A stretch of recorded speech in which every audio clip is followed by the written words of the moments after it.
A aposentadoria, do auxílio-doença, do auxílio-velhice. Então, tem que ver, enquadrar realmente em qual período a pessoa começou a receber esse benefício, né?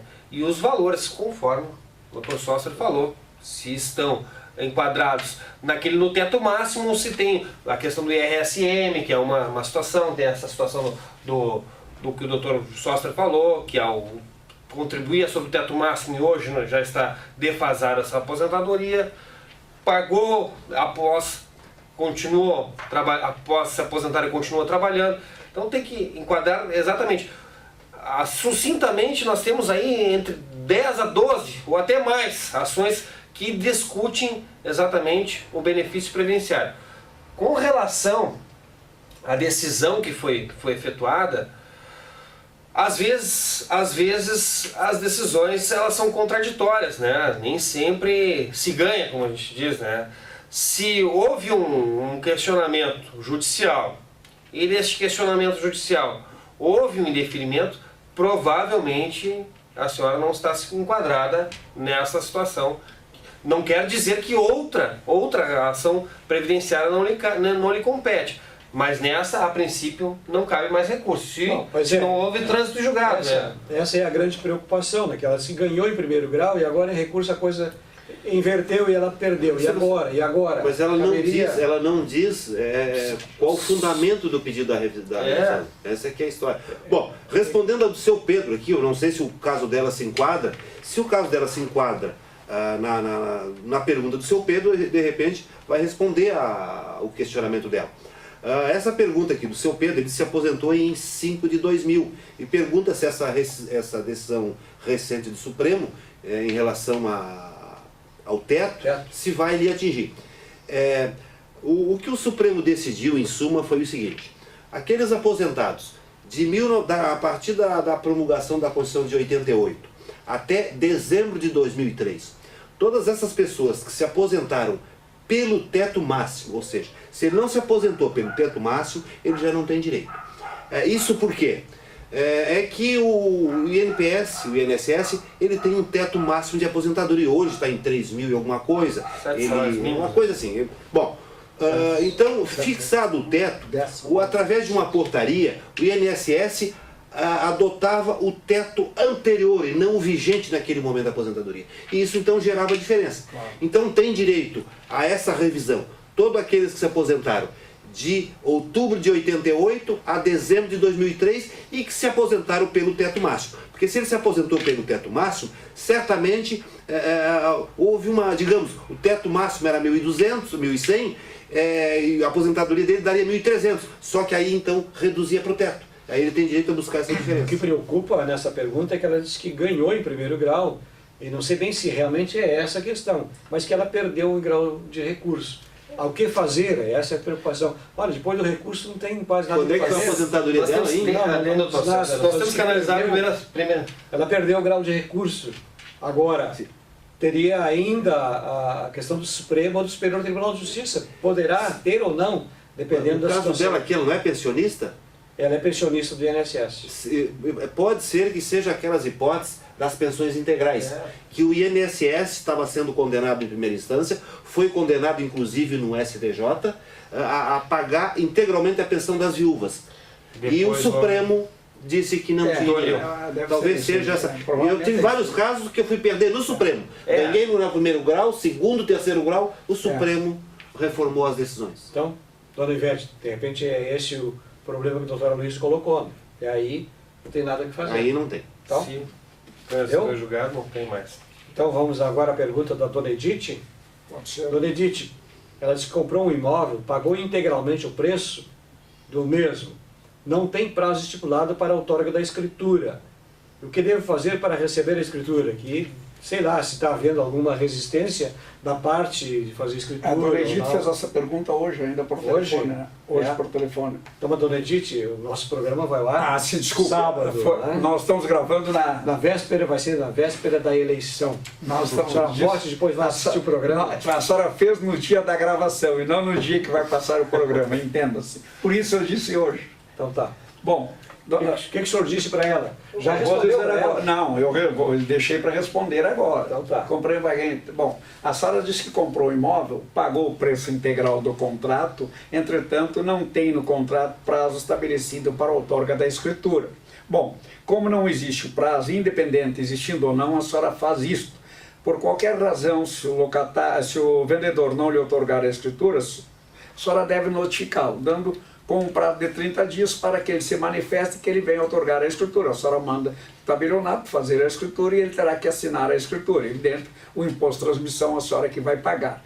Se ele não fizer, se depois de notificado, decorrido o prazo de 30 dias, ele não lhe outorgar a escritura, a senhora tem o remédio jurídico adequado, que é a ação, que é a adjudicação compulsória do imóvel. Ou seja, a senhora entra com a ação compulsória, prova judicialmente que notificou, concedendo a ele um prazo para a outorga da escritura, decorreu em branco esse prazo e que a senhora pagou o imóvel conforme avançado no contrato. Tá? Então, aí a senhora entra com a ação compulsória, a sentença vai substituir a escritura e o juiz vai mandar que seja anotado na matrícula a transmissão da propriedade. É simples, não há nada difícil, basta que a senhora, antes de tudo, notifique o vendedor comprar de 30 dias para que ele venha outorgar a escritura. Muito bem, Não resumidamente é isso. Resumidamente é isso. Doutor Aloysio, concorda, doutor Carmona também? Então nós vamos ao intervalo e já voltamos.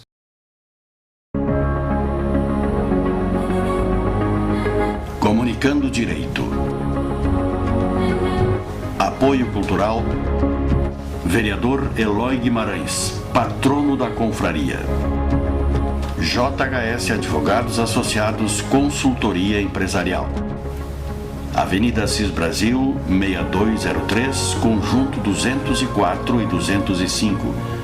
Telefone 33 44 45 25. Asticom, Assessoria Tributária e Contábil. Avenida Assis Brasil, 6203, Conjunto 303. Telefone 33 40 59 20. Residencial Ibiza, em Gravataí, Avenida Alexandrino de Alencar, 483. Estamos de volta comunicando o direito com a presença do Dr. Jairo Hamilton dos Santos, do Dr. Aloysio Martins e o Dr. Felipe Carmona. Uma perguntinha de uma telespectadora não identificada informou que manteve um relacionamento sexual com um homem casado durante 20 anos e agora foi abandonada por ele. É uma união estável de 20 anos. Pergunta se tem algum direito e o que pode fazer. Luiz? Eu acho que aqui não é união estável, porque ela diz relacionamento sexual com um homem casado. Então, se ele era casado, já há um impedimento poderá para ser a ou união não. estável. Se morasse com ela, talvez. Depende, exatamente. Bom, em princípio, se a senhora tinha conhecimento que essa pessoa era casada e o seu relacionamento era só sexual, ou seja, era bom para os dois, porque a relação sexual é boa para o homem, mas é boa para a mulher. Depende. Não. Existe controvérsias. Eles não iam ficar 20 anos no relacionamento sexual se não fosse bom para os dois.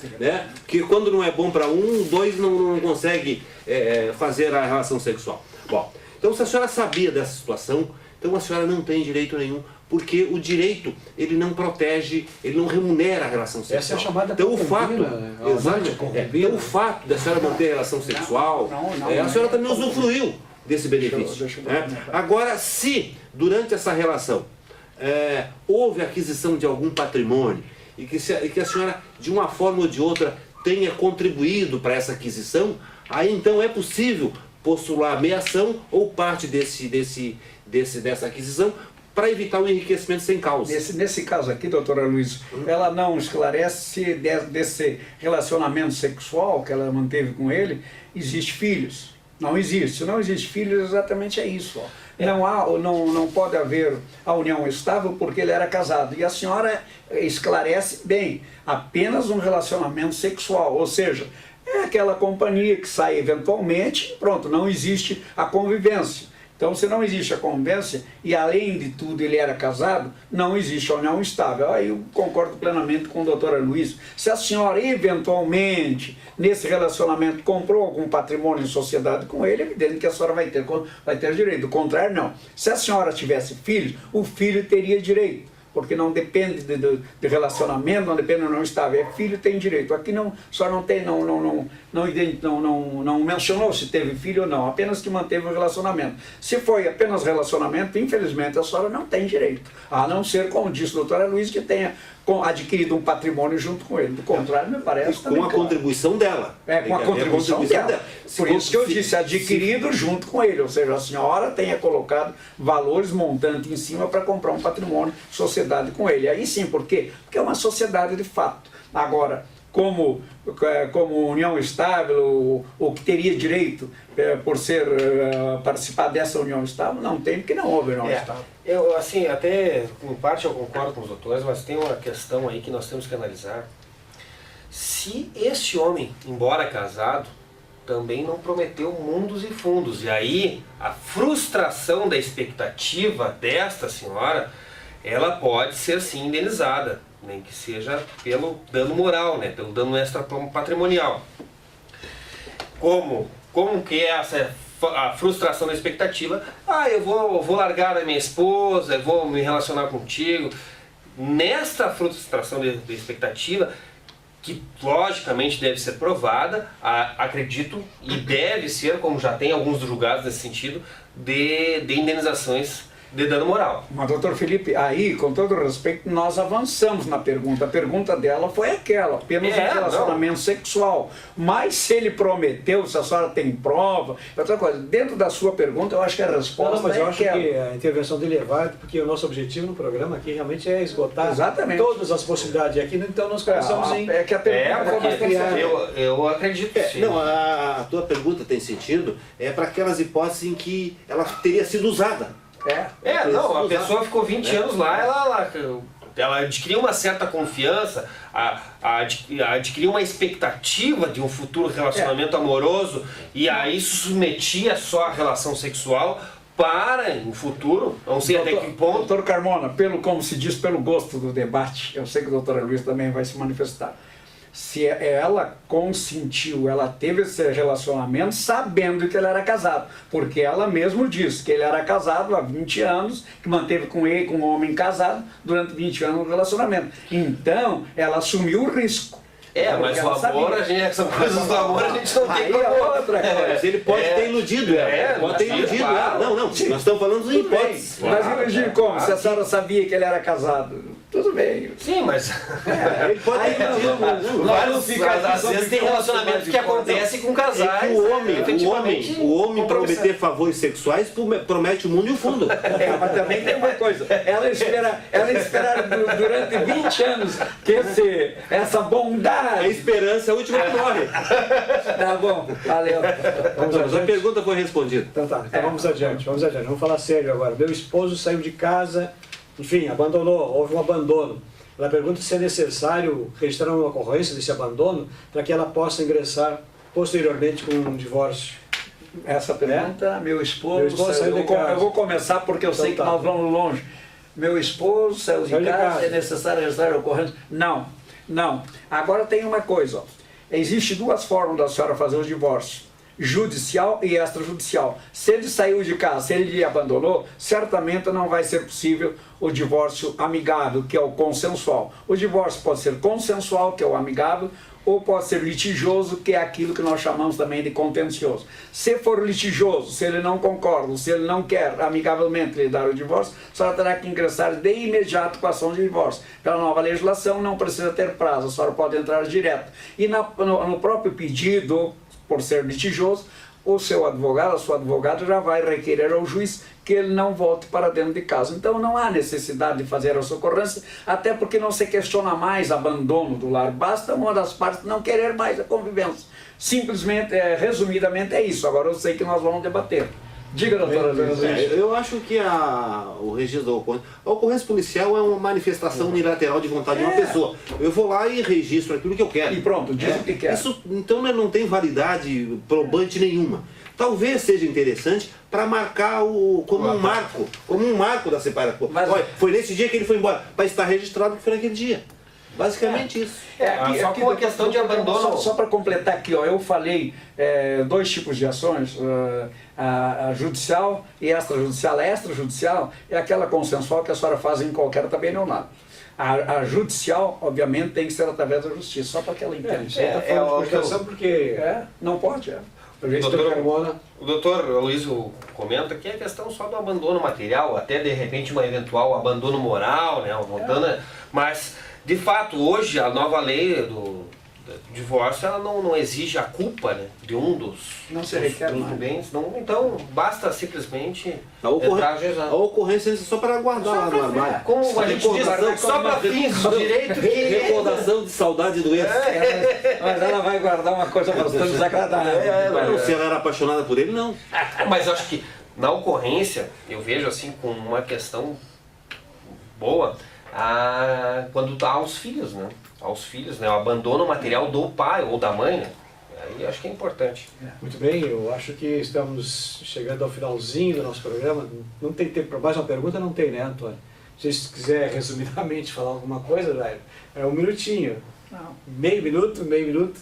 Vamos lá, rapidinho. O doutor Carmona. Eu só repiso novamente aí no encontro no dia 11 e 12 em Torres, lá, no 4º Congresso Internacional. É um belo congresso, eu já participei de 2 congressos, muito bem organizado, né, com belos palestrantes e válido aí para aquelas atividades extracurriculares para todos os estudantes e também para aqueles que querem se atualizar no campo jurídico. Né, então, tudo bem, estamos chegando ao finalzinho do nosso programa. Quero agradecer a presença do Dr. Jairo Hamilton Santos, do Dr. Aloysio Martins e do Dr. Felipe Carmona, convidando já para o próximo programa essa mesma equipe. Então, boa noite e até o próximo sábado.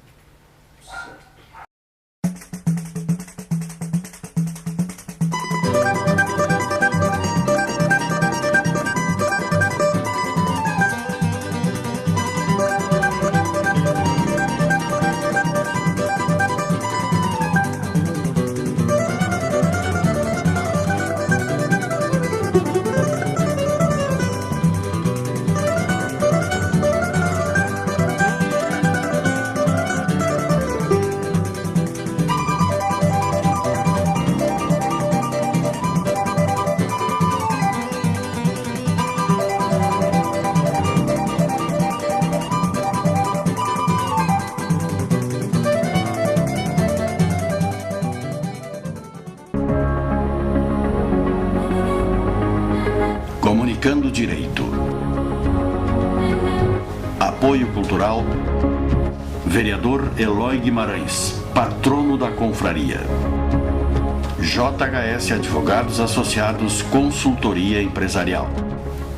Avenida Assis Brasil, 6203, Conjunto 204 e 205. Telefone 33 44 45 25. Asticom, Assessoria Tributária e Contábil. Avenida Assis Brasil, 6203, Conjunto 303. Telefone 33 40 59 20. Residencial Ibiza, em Gravataí, Avenida Alexandrino de Alencar, 483.